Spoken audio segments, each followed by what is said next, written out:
United States, black troops returned from World War I with high expectations for change. But they returned to a country that was not ready for equality, a country increasingly suspicious of radical political movements. In this unsettled climate, Garvey's appeal to disgruntled African Americans with military training sounded an alarm. Attorney General Palmer decided that there needed to be a special division of the Justice Department. He called it the General Intelligence Division. And he picked a young Justice Department attorney. He was really unknown at that time, but must have been known enough for his diligence, and his name was J. Edgar Hoover. Garvey really gets pinpointed.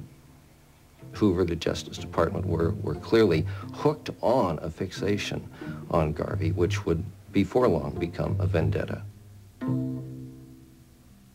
J. Edgar Hoover wrote to a colleague, "Garvey is a notorious Negro agitator, affectionately referred to by his own race as the Negro Moses."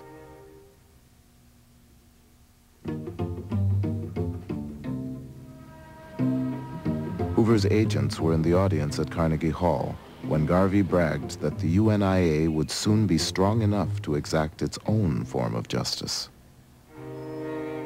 When those crackers lynch a Negro below the Mason-Dixon line, since it is not safe to lynch a white man in any part of America, we shall press the button and lynch him in Africa.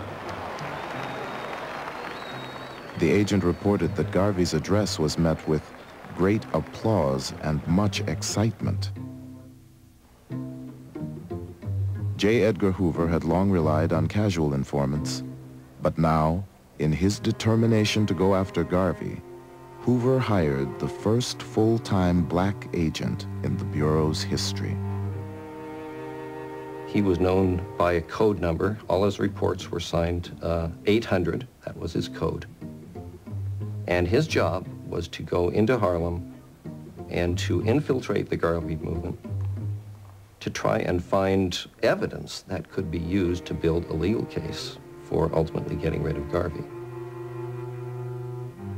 Garvey rejected America.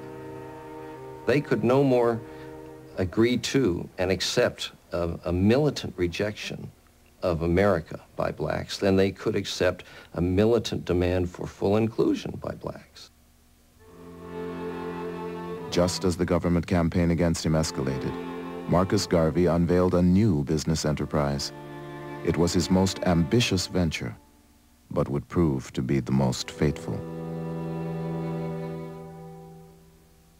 Get on board, countryman, get on board, lazy none, get on board, countryman, wine home on the Black Star Line, wine home on the Black Star Line. The idea comes to Garvey that black people need a shipping line.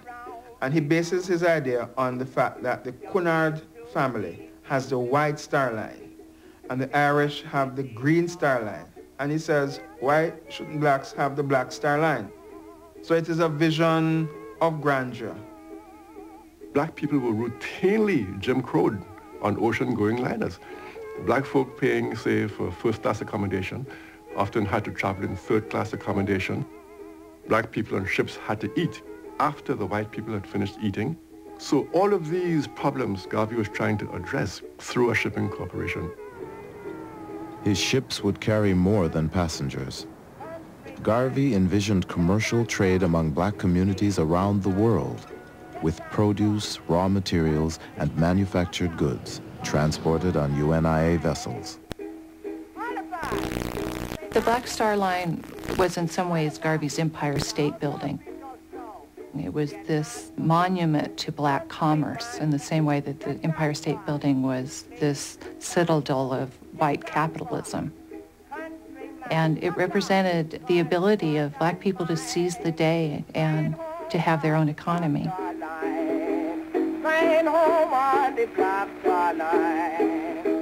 Garvey offered Black Star Line stock for sale in 1919, promising his investors liberation and large profits as they slept. My parents spent a small fortune in Garvey shares. They were $5 a piece in those days, which was a lot of money. And my mother had to remind my father that there was food and things to be bought because he was buying shares. And Daddy had those on his dresser.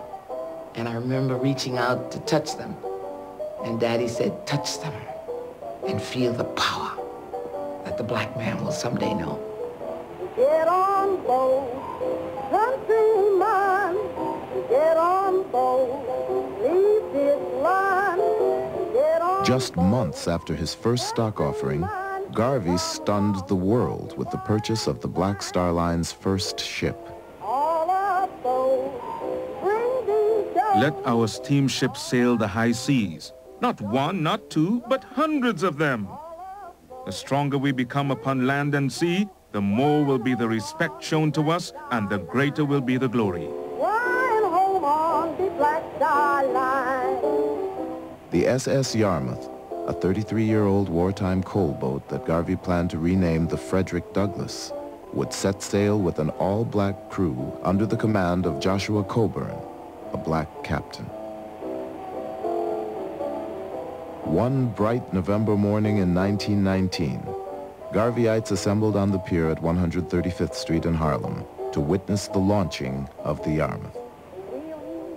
A spectator said, "We watched people jump up and down, throw up their hats and handkerchiefs, and cheer while the Yarmouth backed from the wharf and slowly glided down the North River." The ship appeared to embark on a spectacular ocean voyage, but because Garvey had not finished paying for it, the Yarmouth went only as far as the 23rd Street Pier. But when the Yarmouth finally made its maiden voyage, it was cause for an international celebration. The president of Cuba threw a banquet in honor of the crew, and members of his cabinet purchased shares in the Black Star Line. In Costa Rica, workers descended on the docks to shower the Yarmouth with fruits and flowers. It was announced that one of the ships of the Black Star Line would be coming to Panama and going through the canal. I was a very small boy at the time, and my brother and I were given packed lunches, sandwiches, and drinks, and were packed off to a place called Christchurch by the Sea, waiting to see this Garvey ship arrive. We got there at about 9, 10 in the morning. Midday, no ship. 3 o'clock in the afternoon, no ship, but we were still there waiting. 9 o'clock, no ship. At about 9:30, 10, my brother put me on his back and we were on the way home. But the ship never actually came. There's no denying the fact that Garvey's Black Star Steamship Line was a wonderful symbol. It was a powerful symbol. But it was nothing more than that, I think, a symbol. The fact that people would come down to the docks waiting for these ships, in some ways is metaphoric for the wishful thinking that was largely at the heart of the Garvey movement. Garvey was betrayed by the few people he trusted to get the Black Star Line afloat. The man he asked to inspect the Yarmouth turned out to be an informant for J. Edgar Hoover. And his hand-picked captain, Joshua Coburn, convinced Garvey to pay 6 times what the ship was worth, and then took a kickback from the purchase price. Yet Garvey quickly raised and spent $200,000 on 2 more ships.